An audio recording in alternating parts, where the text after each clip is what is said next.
Shalom, meu nome é Fabiana, eu faço parte do Tropa de Elite de Jesus. Nós estamos numa reunião de quinta-feira. Num primeiro momento era uma reunião apenas para mulheres, mas o Senhor tem impartido porções que não cabe apenas às mulheres, mas também aos homens, ou seja, ao sacerdócio. Hoje nós vamos falar sobre obra esmerada, sacerdócio, porque sabemos que o Senhor nos chamou, Ele nos chamou para uma obra. Nós sabemos disso, né? Todos nós sabemos que temos propósito, amém? Então, é por conta disso que nós vamos falar. Nós recebemos essa porção para impartir com os nossos irmãos. Eu peço, por favor, meus queridos irmãos, para abrirem as escrituras no livro de Mateus, capítulo 28. Mateus, capítulo 28, versículo 20. Nós vamos ler apenas uma parte desse versículo. Mateus, capítulo 28, versículo 20, que diz: Eu estarei sempre com vocês. Essa é uma das promessas mais lindas que existem nas Escrituras. Uma afirmação que em todo tempo não estaremos sozinhos. Ele está conosco. O nosso Pai está conosco. O nosso amado está conosco. O Eterno, que possui uma faceta para cada necessidade do Filho. Daquelas necessidades que nós conhecemos e daquelas que nós nem fazemos ideia. Em todos os momentos, podemos contar com o consolo, com a direção, com o suporte do Criador de todas as coisas, que viu graça na sua criação. Aleluia. Deus, ele é relacional e nos gerou nele com inteligência, cognição, emoções, para manter conosco um relacionamento construtivo. E este relacionamento não é unilateral. Ele deseja que a gente participe disso. Deus formou Adão e nele soprou o fôlego da vida. E entendeu que Adão precisava de uma companheira idônea, uma auxiliadora, alguém para estar junto com ele sempre, até para Adão receber no coração o entendimento na prática da promessa de que Deus estaria sempre com ele. Deus sempre se comunicava com Adão na viração do dia. Nesse momento, Deus impartia com Adão os seus segredos. Olha que tremendo isso. Deus impartia com Adão os seus segredos. E eu trago a lembrança o texto de Salmo 25 e o verso 14, que diz assim: o segredo do Senhor é com aqueles que o temem, e ele lhes mostrará a sua aliança. Ele fazia isso todos os dias com Adão. E Adão foi convidado pelo Eterno para participar da sua criação, quando deu nome aos animais. Mas isso não aponta para uma deficiência da parte de Deus, mas um encorajamento, um impulso, exortação, para que o filho fosse ativo participante das maravilhas de Deus, exercendo o sacerdócio dele. Adão era sacerdote. E Deus, o que estava fazendo? Encorajando ele. Adão foi convidado pelo Criador para ser participante daquela obra maravilhosa. Nós todos fomos criados para sermos participantes da obra, que ela já foi concluída pelo Eterno. Eu trago a lembrança quando Jesus estava na cruz e ele disse: Tetelestai. Tetelestai significa está consumado. Ou seja, tudo está pronto. Nós temos o quê? O trabalho de caminhar através das obras já concluídas. Isso é descanso. Descansar não é se deitar. Descansar é entender que tudo está pronto, tudo está feito, tudo está escrito, tudo foi definido. O Senhor estava em todos os momentos, assim como o texto que nós iniciamos. Quando nós realizamos o nosso sacerdócio, nós estamos glorificando o Senhor. Da mesma forma, quando os pássaros cantam, quando eles estão lá cantando, eles estão o quê? Glorificando o Senhor. Deus também nos fez para amar os irmãos. Ele disse: ame. amar as pessoas, os irmãos, e Cristo disse, ame-os como eu amei. Em João ele diz isso, ele torna um pouco mais difícil, porque ele nos amou e entregou a vida por nós. E nos fez para sermos apaixonados por ele, não apaixonados por pessoas. Deus nos fez para sermos apaixonados por ele, pelo Senhor, pelo Deus, o Criador, por Jesus. Isso é chamado primeiro amor. Já ouviram falar sobre isso, não é? O primeiro amor é a paixão. A paixão. Ele reservou esse sentimento para ele. Quando nós estamos apaixonados, nada é difícil, nada é vergonhoso, nós temos uma energia de sobra, nós perdemos o sono, até o apetite às vezes nós não perdemos. Então, é essa força que Deus quer que tenhamos para Ele. Não porque Ele é carente emocional, não tem nada a ver com isso. É que isso nos faz sempre atingir o alvo correto, para que todas as consequências de nossos atos sejam excelentes e não nos sobrevenha nenhum mal. Ele não deseja que tenhamos nenhum mal. Adão, quando ele acordou, eu já vou falar desse slide. Adão, quando ele acordou, ele olhou para Eva, e o coração dele acendeu. O coração dele ficou aceso. Ele já havia visto todas as coisa que não sai.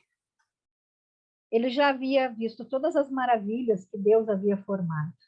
Todas as maravilhas eram perfeitas e excepcionais. No entanto, nenhuma dessas maravilhas correspondia a Adão.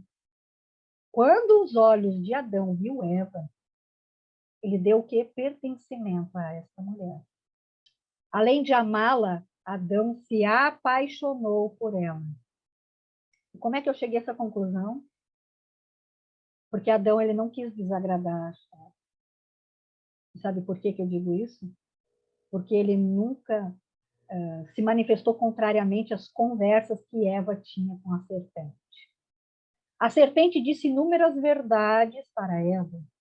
Sabe por quê? Para conquistar a confiança da Eva, para seduzir o casal sacerdotal de Deus e com isso serem expulsos do ofício eterno do sacerdócio, assim como Deus fez com Lúcifer, quando ele pecou contra Deus. Quando nós tiramos a nossa paixão de Deus, de Jesus, do Espírito Santo e colocamos em qualquer outra coisa, pessoa, nós estamos suscetíveis a um espírito de sedução.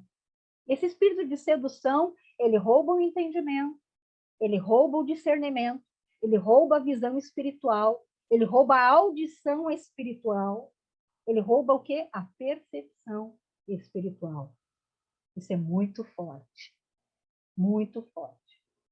Esse espírito, ele vem para roubar mesmo. O espírito de sedução, ele rouba, ele deixa com que fiquemos embriagados. Ele rouba a nossa sobriedade, ele rouba a vigilância. Ele tira uma posição de prudência de nós. E eu quero dizer algo ao coração de vocês, que nem toda a verdade, apesar de ser de Deus, serve para seguirmos. Para cada um de nós, há um caminho certo para prosseguir. Por isso que nós temos que estar sóbrios e vigilantes. Sóbrios e vigilantes. Eu vou dar um exemplo disso. Eu fui chamada para fazer X, mas eu estou com um espírito de sedução porque eu coloquei a minha paixão no lugar errado. E eu faço Y, mas esse Y também é de Deus. Digamos assim, é para profetizar. Aí eu acabo profetizando, que é algo de Deus, mas deixo de cuidar das crianças. É esse exemplo. Amém? É isso que acontece. Então, Deus escreveu sobre nós. Por isso que é importante a vigilância. Lá em Salmo 139, o verso 16, explica isso. Os olhos de Deus nos viram ainda em embrião. E no livro de Deus foram registrados todos os nossos dias, prefixados antes mesmo que um só deles existisse. Uau, isso é tremendo! No momento da nossa concepção, no ventre da nossa mãe, Deus inseriu dentro de nós talentos naturais que apontam para aquilo que nascemos para fazer. Quando temos um encontro com Jesus, o Cristo, o confessamos como nosso Senhor e suficiente Salvador, os talentos naturais se associam aos dons e talentos espirituais, para então cumprirmos na íntegra aquilo que faremos. A pergunta mais comum de todos os filhos de Deus é: qual é o meu propósito? Qual será meu propósito? Então, eu tenho uma chave aqui. Pegue essa chave aí, gente. Observem aquilo que fazem com desenvoltura, com tranquilidade, com fluência, sem parecer algo ruim. Sabe quando vocês fazem alguma coisa com as mãos nas costas? Que fazem até conversando? Que vocês sentem alegria? Essa é a chave. Vocês têm prazer em realizar. Para cada filho, Deus gerou um propósito ímpar, único. E ainda que existam também caminhos e propósitos eternos, há apenas um caminho para cada filho. Viver no espaço errado, ouvir as verdades de fontes erradas, faz com que sejamos expulsos do nosso sacerdócio. Eu vou repetir. Viver no espaço errado, ouvir verdades de fontes erradas, faz com que sejamos expulsos do nosso sacerdócio. É forte. O primeiro amor, a paixão, tem que ser reservado para Deus, Cristo e o Espírito Santo. Não pode haver competição sobre isso. Nós o amamos, nós somos apaixonados por ele. E dentro dele existem todas as outras coisas. Adão, além de amar Eva, deixou a sua paixão por Deus e colocou sobre ela. Adão não estava sóbrio, não estava vigilante e também não estava posicionado na prudência. Enganado pela sedução, não corrigiu a rota de Eva, deixando que ela fosse laçada pela mentira de que precisaria ter um entendimento sobre o bem e o mal. Uau! Adão desviou seus olhos de Deus e olhou para sua esposa. Está errado isso? Não, não está. Ele nasceu para amar a esposa, assim como Cristo amou a igreja, a ponto de entregar a sua vida por ela. Mas a paixão dele tinha que ser exclusiva de Deus. Exclusiva. Veja, Adão desviou seus olhos de Deus e colocou sobre Eva. E Eva não olhou para Adão, prestou atenção na serpente. O pecado. O pecado teve início na paixão desviada do Senhor para Eva e, consequentemente, aconteceu na mente e percepção de Adão. Ele não apenas amou Eva, mas colocou sobre ela a paixão que deveria ser para Deus. Neste momento, Adão teve a queda. Aqui foi quebrada a aliança entre Adão e Deus. Não pela vontade de Deus, mas pelo sentimento que foi colocado em favor da pessoa errada. Eu quero falar sobre o que o Senhor sente por nós. Quero tentar traduzir isso através de um texto, para que a gente possa compreender um pouquinho. Lá em Cantares, capítulo 8, versículo 6, diz: põe-me como selo sobre o teu coração, como selo sobre o teu braço, porque o amor é forte como a morte e duro como a sepultura o ciúme. As suas brasas são brasas de fogo, como veemente labaredas. Esse é o amor que o Senhor tem por nós. E esse é o amor que Ele quer que nós tenhamos por Ele.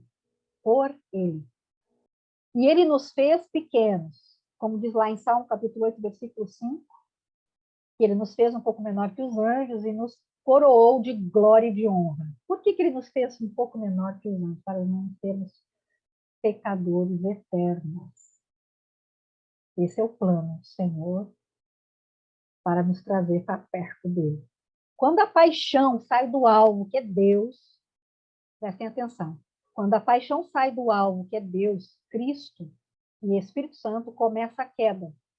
Aqui começa a idolatria.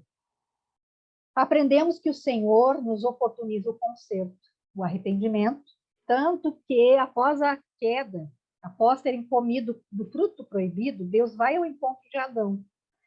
Mas a queda, o pecado, o desequilíbrio, a paixão no alvo errado, interrompe a comunicação com o Espírito. Sabemos que Deus é Espírito e se comunica conosco pelo Espírito. Naquele momento, Deus teve que falar audivelmente com Adão para ele ouvir. Com a queda, Deus os retirou do jardim, porque o seu amor era tamanho que não aceitou que fossem pecadores eternos. Ou seja, ele acabou privando Adão e Eva de comerem da árvore da vida. Assim, eles poderiam morrer, serem destituídos do corpo de corrupção, para poderem ser glorificados, glorificados. Aleluia. Que é a eternidade, que é estar com ele. Quando Deus perguntou, onde estás? Onde tu estás? Ali ele lançou o plano. Ali ele disse, eu estou trazendo Jesus. Neste momento, quando ele teve que falar, o verbo é vida, o verbo é Cristo, o verbo é palavra, o verbo é caminho. Lá em João, capítulo 1, diz que o verbo se tornou carne. Neste momento, foi acionado o plano de redenção, através da vida e morte de Jesus, o verbo, a palavra, que foi acionada no momento em que Deus teve que falar audivelmente. Adão, onde você está? O pecado nos leva para um lugar de perdição. Nos perdemos. Nós não conseguimos achar o caminho que é Cristo. A separação de Deus fez ruir o sacerdócio que Deus havia planejado para os seus filhos. Começaram a viver sem propósito. Deus estabeleceu o plano da redenção acionando Cristo, o Redentor, e reposiciona o seu objetivo de uma nação sacerdotal. Então ele chama Abrão para ser pai de multidões, onde traria um filho da esterilidade, fazendo viver em um sacerdócio, trazendo contínua e lentamente à memória do homem a sua real identidade de senhores e sacerdotes. Ele tem feito isso a partir de Abraão. Cada um de nós tem um ofício, cada um de nós tem um propósito, cada um de nós tem algo específico, tem um caminho único. E a paixão no lugar certo vai fazer com que identifiquemos isso e façamos isso. Então, eu trouxe 3 exemplos, mas não são apenas esses 3 exemplos. Pastoreando, cuidando, mestre ensinando, profetizando, impartindo o coração de Deus. A paixão sem ser em Deus, nós acabamos seduzidos e nos perdemos naquilo que nascemos para fazer. E por isso que é importante a sobriedade, a vigilância. Não vamos usar atalhos para isso. O jeitinho de Sara atrasa um pouco o plano de edificação sacerdotal, mas sabemos que os planos de Deus jamais poderão ser frustrados. Sara, ela ajudou o Senhor, e a incredulidade pode fazer grandes estragos. Rebeca também usou atalho. Ela ajudou Jacó. É importante lembrar que para todo propósito debaixo do céu há um tempo determinado. Nós não poderemos acelerar e tampouco atrasar. Ló também apenas pensou nele mesmo. No momento em que Abraão disse para ele escolher um caminho, ele deveria prestar honra a Abraão, aquele que Deus usou para abençoá-lo. Mas ele não o fez. Não vamos usar atalhos. Os atalhos nos levam a um caminho errado. Então, ao invés de Isaac ser Israel, prestem atenção, ao invés de Isaac ser Israel, ele trouxe Jacó para ser o pai das 12 tribos, pai da nação separada, povo escolhido por Deus para ser dele. Por que eu digo isso? A promessa que Deus deu para Abraão é: vou fazer de você um pai de muitas pessoas, de várias nações. Vocês sabem a promessa. Essa promessa era para toda semente que saísse de Abraão. Saiu primeiro que Ismael, o jeitinho da Sara, o atalho da Sara. Ismael teve 12 filhos. Foram 12 príncipes. Consultem as escrituras. O Senhor não é homem para que minta, e tampouco filho do homem para que se arrependa. Uma vez ele disse, ele vai cumprir. Então, por isso que é importante não usar atalhos. E o nosso objetivo de paixão tem que ser o Senhor. Amém? O Senhor diz que os seus são uma nação de sacerdotes, mas se perdem paixões carnais, em mistura cultural, e acabam se tornando escravos. O Senhor, então, levanta o libertador Moisés para livrá-los da degradação e passa uma geração inteira limpando e purificando os seus sacerdotes. Quando, então, ele chama esse povo para o sacerdócio, o que acontece? Eles fogem da responsabilidade. Eles escolhem o quê? Servir as paixões de sua carne. Ou seja, tiram a paixão do Senhor e colocam neles mesmos. Edificar um touro, lá um boi de ouro, para poderem permanecer num culto a si mesmos, num culto a eles, às suas paixões. Lembram disso, das Escrituras? Então, Moisés, quando desce, ele quebra as tábuas, profeticamente, ele destrói aquele objeto de ouro, reduzindo a pó, e coloca na água e faz o povo todo beber. Então, nós sabemos que o ouro, ele aponta para a divindade, e a água aponta para o Espírito Santo. Ou seja, Deus sempre quis estar dentro de nós. Dentro de nós. Aleluia. Nesse momento, apenas alguns aceitaram a honra de serem sacerdotes. Nós sabemos que era o povo de Levi, os levitas. No entanto, Deus quer uma nação sacerdotal. Ele quer. Os seus planos não vão sucumbir. O plano de Deus de redenção é posicionar um sumo sacerdote para ensinar sobre sacerdócio, que é Jesus. Ele posiciona isso. Olha o plano de Deus. O que o plano de Deus traz? Humildade, mansidão e simplicidade. Ele quer que sejamos feitos Jesus, humilde, manso, simples. O Senhor resolveu a salvação. Deus resolveu a salvação através de Jesus. No entanto, a salvação do Espírito é apenas o início. Prestem atenção nisso. É apenas o start de uma vida com Deus. A salvação do Espírito é uma aliança entre Deus e nós, o povo dele, seus filhos. Assim como aconteceu com Adão e Eva, que morreu primeiro o Espírito, foi na hora, morreu o Espírito. O salário do pecado é a morte. O Espírito morreu automaticamente, impedindo a comunicação com Deus. Depois, o que aconteceu? A alma passou a morrer gradativamente, se tornando perversa, se tornando terrível, dia após dia. E, por último, morreu o corpo físico. Então, confessar com a boca e com o coração que Jesus é o Senhor de nossas vidas é entender o plano de Deus, entender o seu sacerdócio conferido aos filhos, para conquistarmos a terra prometida. Temos que conquistar, prestem atenção, nós temos que conquistar e exterminar os eus que dominam este território. Trago essa metáfora aqui para você. Conquistar a terra prometida é atingir a semelhança do sumo sacerdote. Logo, o território somos nós mesmos. Aqui começa a salvação da alma. Antes de passar para o próximo slide, eu quero explicar isso aqui. A salvação começa pelo Espírito, quando nós confessamos. Amém?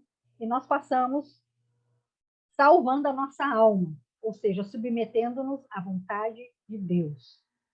Salvar a nossa alma é morrer para nós, tomar a nossa cruz e seguir a Cristo. Gradativamente, de glória em glória, estaremos salvando a nossa alma. E esta parte, a parte da alma, a Suzana vai trazer também no decorrer dos ensinos, que ela não é semelhante à salvação do Espírito, mas eu vou deixar para ela explicar. E depois, por último, temos o corpo. O corpo será glorificado como foi de Cristo. Isso está em Romanos também. E nós trazemos o texto de 1 Tessalonicenses, capítulo 5, 23. Meditem nesse texto. Meditem. Cristo nos chama para estarmos na sua família, para sermos seus irmãos, para estabelecermos o sacerdócio. Então, qualquer semelhança com a nova terra é pura jesucidência, como que nós lemos através dos textos do Pentateuco. Quero trazer para vocês dois textos. O primeiro está em Apocalipse, capítulo 21, o versículo 1, que diz: Então vi um novo céu na nova terra, pois o primeiro céu e a primeira terra tinham passado, e o mar já não existia. Isaías, capítulo 65, versículo 17, diz: Porque eis que eu crio novos céus e nova terra, e não haverá mais lembrança das coisas passadas, nem mais se recordarão. É isso que ele está fazendo conosco nesse momento. Está nos preparando para a eternidade. A nova terra é eternidade com ele.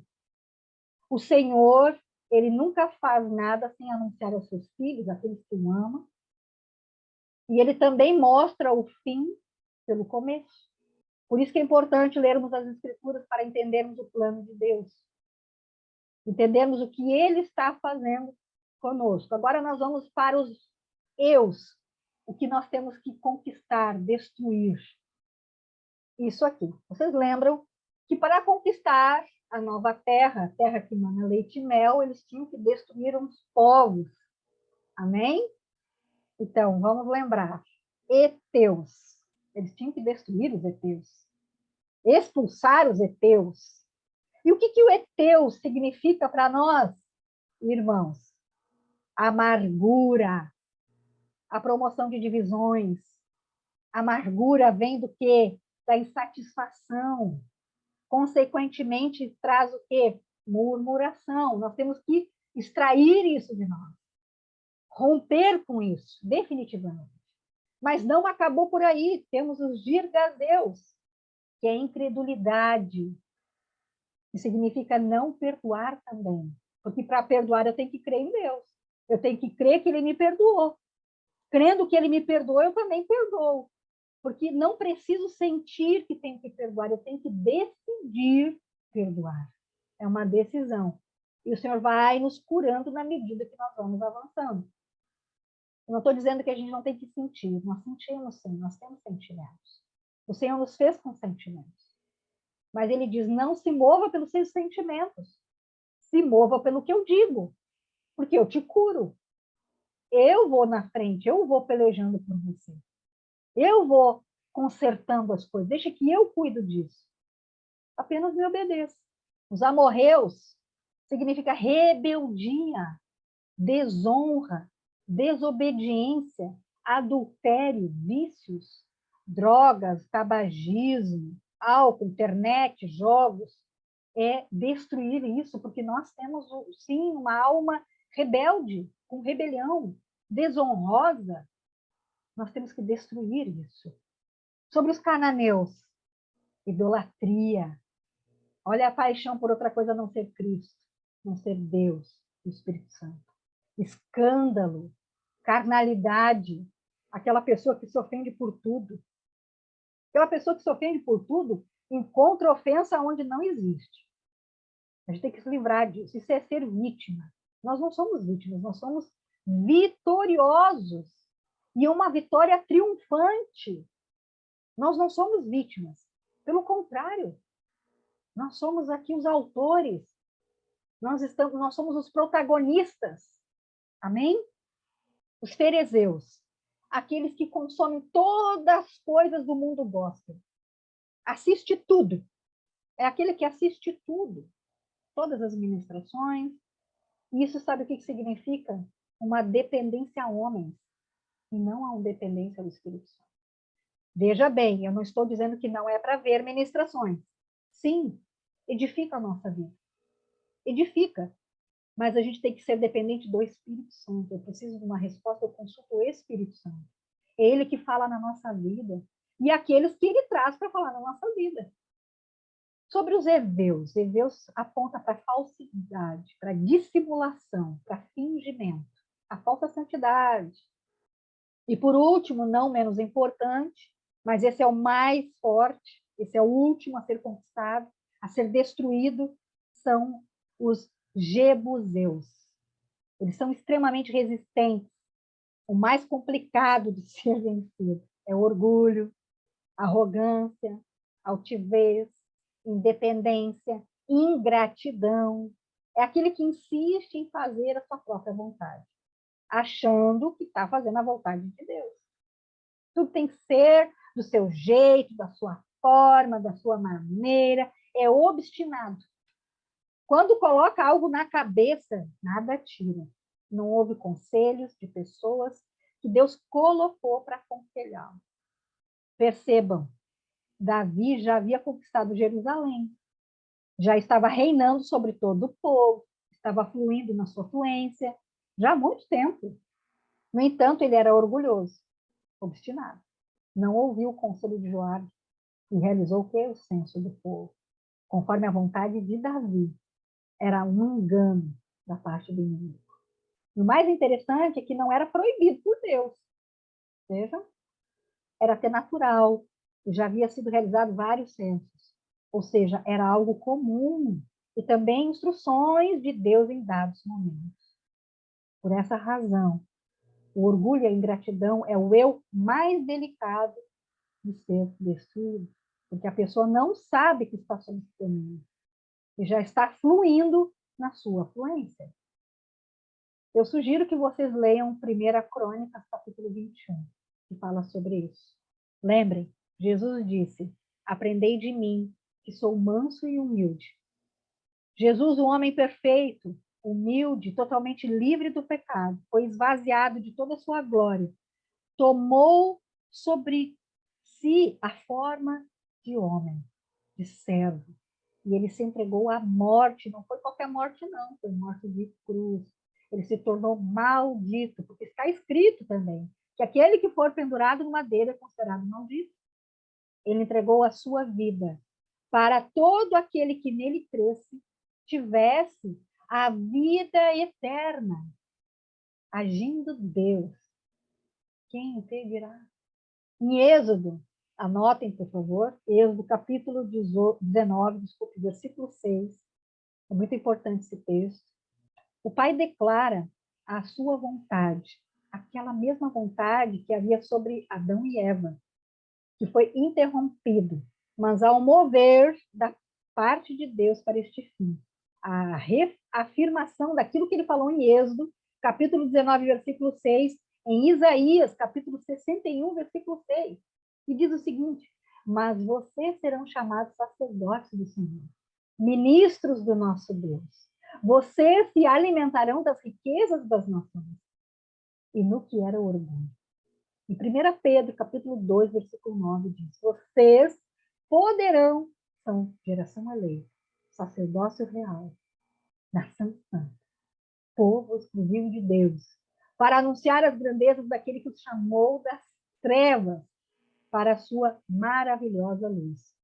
Em Apocalipse, capítulo 1, versículo 6, e nos constituiu reino e sacerdote, para servir a seu Deus e Pai. A ele seja glória e o poder para todos sempre. Amém. No mesmo livro, no capítulo 5, versículo 10, diz: tu os constituísse reino e sacerdotes para o nosso Deus, e eles reinarão sobre a terra. Deus chama os seus sacerdotes para uma obra esmerada. Gravem isso. Obra esmerada. O sacerdote faz obra com esmero.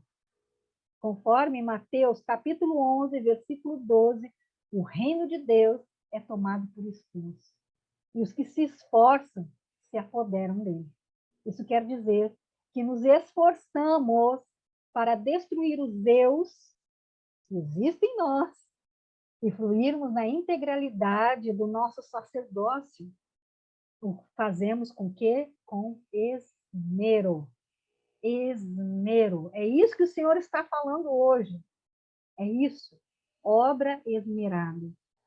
Essa obra esmerada, ela vem com esmero, ela vem para lapidar, ela vem para trançar e ela vem para bordar. Isso está em Êxodo, capítulo 28, que fala das vestes sacerdotais. Sabemos que as vestes, elas têm uma tipologia, elas apontam para obras. E nesse capítulo, fala sobre a importância dessa execução. A excelência aponta para uma obra de sabedoria, de esmero, de lapidar, obra trançada e obra de bordador. Eu já estou encerrando. Isso ensina a cada um de nós aqui sobre a forma de execução do ofício sacerdotal, que tem que ser como? Com sabedoria, que vem com o temor do Senhor. Esmero, que é cuidado extremo em todas e quaisquer tarefas, apuro e perfeição. Lapidador aponta o quê? Tornar mais nítido, claro, preciso, de qualidade superior, primoroso, perfeito. E o que significa o trançado? Significa junto, unido, misturado com Deus. E o bordado? Quer dizer gravado, inscrito. O próprio Senhor tem os nossos nomes gravados na palma da mão dele. Então, ele quer que nós também o gravemos em nossos corpos. Em todo o caminho, Deus esteve conosco. Ele sempre esteve conosco. Em todo o tempo, ele esteve conosco. Assim, todos estaremos prontos para reinarmos com Cristo, conforme o que está estabelecido lá em Apocalipse. Lá em Apocalipse, capítulo 20, versículo 6. Bem-aventurado e santo aquele que tem parte na primeira ressurreição. Sobre estes não tem poder a segunda morte, mas serão sacerdotes de Deus e de Cristo. Aleluia. E reinarão com ele 1000 anos. Isso também é assunto para ensino, os 1000 anos. Ele sempre esteve conosco desde o Éden, desde aquele tempo, desde o plano eterno. Todos os dias, quando nós falhamos, ele está conosco.